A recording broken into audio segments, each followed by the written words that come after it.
2 Maccabees, chapter 4. But the aforementioned Simon, who was a betrayer of the money and of his nation, spoke evil about Onias, as if he had instigated Heliodorus to do these things, and as if he had been the inciter of evils. And he dared to say that he was a traitor to the kingdom, though he provided for the city and defended his people, and was zealous for the law of God. But when the hostilities had proceeded to such an extent that even murders were committed by certain close associates of Simon, Onias, considering the peril of this contention, and Apollonius to be mad, though he was governor of Coelesyria and Phoenicia, which only augmented the malice of Simon, he brought himself before the king, not so as to be an accuser of a citizen, but in view of his own consideration for the common good of the entire multitude. For he saw that, without royal providence, it would be impossible to provide peace to events, nor would Simon ever cease from his foolishness. But after the life of Seleucus expired, when Antiochus, who was called the illustrious, had assumed the kingdom, Jason, the brother of Onias, was ambitions for the high priesthood. He went to the king, promising him 360 talents of silver, and from other revenues 80 talents. And beyond these, he promised also 150 more, if he would be granted the authority to establish a sports arena and a school for boys, and to enroll those who were at Jerusalem as Antiochians. When the king had assented and he had obtained the leadership, he immediately began to transfer his subjects to the rituals of the heathens, and taking away those things that had been established by the kings by reason of the humanitarianism of the Jews, through John, the father of Eupolemus, who formed a friendship and alliance with the Romans, he discharged the legitimate legislations, voiding the oaths of the citizens, and he sanctioned depraved customs. For he even had the audacity to set up below the very stronghold a sports arena, and to place all of the best adolescent boys in brothels.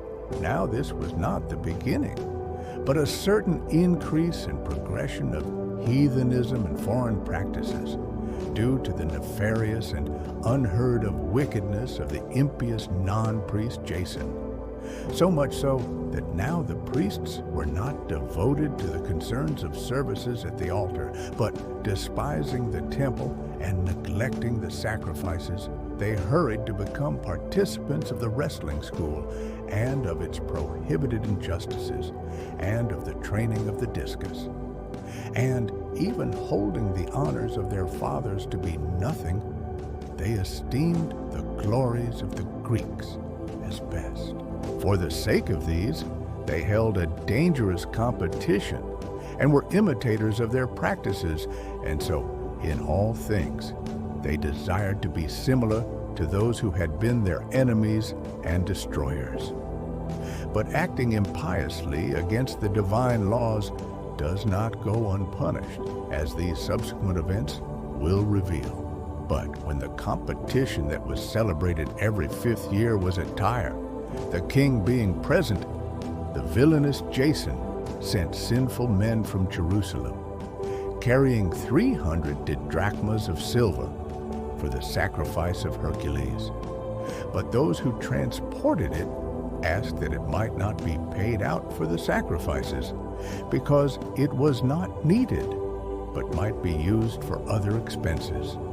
So, even though this was offered by him who sent it for the sacrifice of Hercules, it was instead given over to the manufacture of Greek warships because of those presenting it. Then Apollonius, the son of Mnestheus, was sent into Egypt because of the nobles of King Philometor of Ptolemy. But when Antiochus realized that he had been effectively alienated from the affairs of the kingdom, consulting his own interests, he started out from there and came to Joppa and from there to Jerusalem. And he was received magnificently by Jason and the city. And he entered with the lights of little torches and with praises. And from there he turned back with his army to Phoenicia. And after 3 years, Jason sent Menelaus, the brother of the above-mentioned Simon, carrying money to the king and bearing responses about essential matters. And he, being recommended to the king, when he had magnified the appearance of his power, usurped the high priesthood for himself, outbidding Jason by 300 talents of silver. And so, having received orders from the king, he returned, holding nothing at all worthy of the priesthood, in truth, having the soul of a cruel tyrant and the rage of a wild beast. And indeed, Jason, who had taken captive his own brother, was himself deceived and was expelled to become a fugitive in the region of the Ammonites. Then Menelaus indeed obtained the principality, but truly, concerning the money that he had promised to the king, nothing was done, although Sostratus, who was first over the stronghold, attempted to collect it, since the collection of certain taxes pertained to him. For this reason, they were both called before the king, and Menelaus was removed from the priesthood, being succeeded by Lysimachus, his brother. Then Sostratus was appointed over the Cyprians, and while these things were occurring, it happened that those from Tarsus and Malice incited a sedition, because they had been given as a gift to Antiochus, the concubine of the king.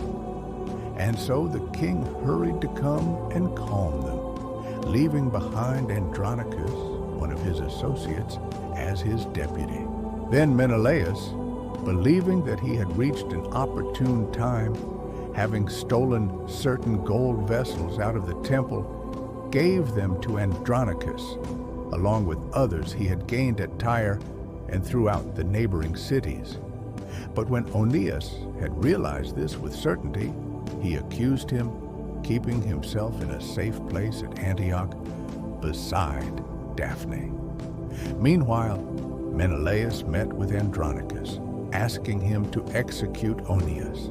So he then went to Onias, and he gave him his right hand with an oath. And even though he was suspicious of him, he persuaded him to venture out of asylum. And he immediately killed him, with no respect for justice. For this reason, not only the Jews, but also the other nations, were indignant and bore much grief for the unjust killing of so great a man. But when the king returned from the places of Cilicia, the Jews at Antioch, and similarly the Greeks, went to him, complaining of the iniquitous killing of Onias.